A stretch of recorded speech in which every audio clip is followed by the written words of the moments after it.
आलस मुसीबत की जड़।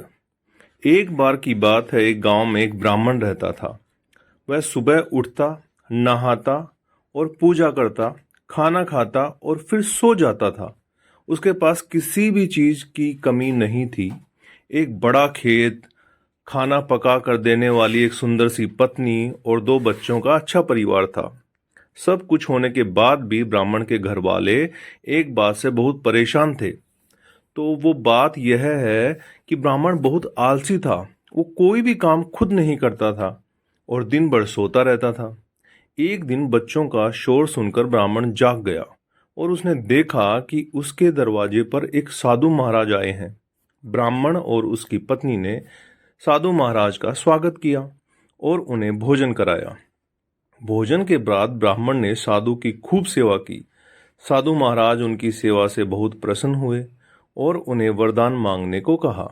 ब्राह्मण ने वरदान मांगा कि मुझे कोई भी काम ना करना पड़े और मेरी जगह कोई और मेरा काम कर दे। तब साधु उसे वरदान में एक जिन्न देते हैं और साथ में यह भी कहते हैं कि जिन को हमेशा व्यस्त रखना। अगर उसे काम नहीं दिया तो वो तुम्हें खा जाएगा। वरदान पाकर ब्राह्मण मन ही मन बहुत खुश हुआ और साधु को आदर के साथ विदा किया। साधु के जाते ही वहां एक जिन प्रकट हुआ। पहले तो ब्राह्मण उसे देखकर डर जाता है, लेकिन जैसे ही वो ब्राह्मण से काम मांगता है तब ब्राह्मण का डर दूर हो जाता है और वो उसे पहला काम खेत जोतने का देता है। जिन वहां से गायब हो जाता है और ब्राह्मण की खुशी का ठिकाना नहीं रहता। कुछ ही देर में जिन फिर आ जाता है और बोलता है कि खेत जोत दिया, दूसरा काम दीजिए। ब्राह्मण सोचता है कि इतना बड़ा खेत इसने इतनी जल्दी कैसे जोत दिया।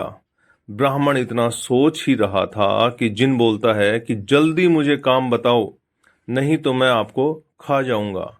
ब्राह्मण डर जाता है और बोलता है कि जाकर खेतों में सिंचाई करो। जिन फिर वहां से गायब हो जाता है और थोड़ी ही देर में फिर आ जाता है। जिन आकर बोलता है कि खेतों की सिंचाई हो गई, अब अगला काम बताइए। ब्राह्मण एक एक करके सभी काम बताता जाता है और जिन उसे चुटकियों में पूरा कर देता है। ब्राह्मण की पत्नी यह सब देख रही थी और अपने पति के आलसीपन पर चिंता करने लगी।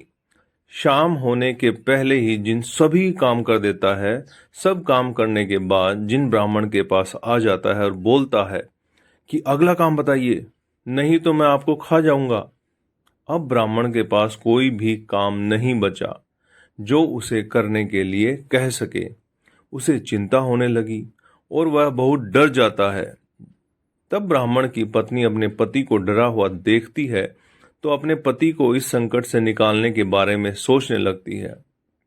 वह ब्राह्मण से बोलती है कि स्वामी, अगर आप मुझे वचन देंगे कि आप कभी आलस नहीं करेंगे और अपने सभी काम खुद करेंगे तो मैं इस जिन को काम दे सकती हूँ। इस पर ब्राह्मण सोचता है कि पता नहीं यह क्या काम देगी। अपनी जान बचाने के लिए ब्राह्मण अपनी पत्नी को वचन दे देता है।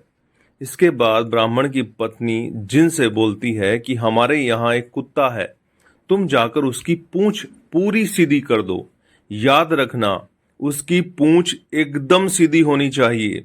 जिन बोलता है कि अभी यह काम कर देता हूँ। यह बोलकर वह वहां से चला जाता है। लाख कोशिश के बाद भी वह कुत्ते की पूंछ सीधी नहीं कर पाता और हार मान लेता है।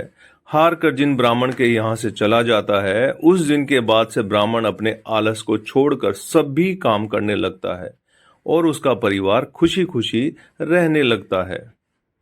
कहानी से जो हमें सीख मिलती है वो है, हमें कभी आलस नहीं करना चाहिए। आलस करने से हम मुसीबत में फंस सकते हैं। इसीलिए हमें आलस छोड़कर अपना काम खुद ही करना चाहिए। तो दोस्तों, ये आपको कैसा लगा नीचे कमेंट करके बताइएगा। नहीं है तो चैनल को सब्सक्राइब कीजिएगा, शेयर कीजिएगा। आप सभी लोगों का तहे दिल से बहुत बहुत धन्यवाद।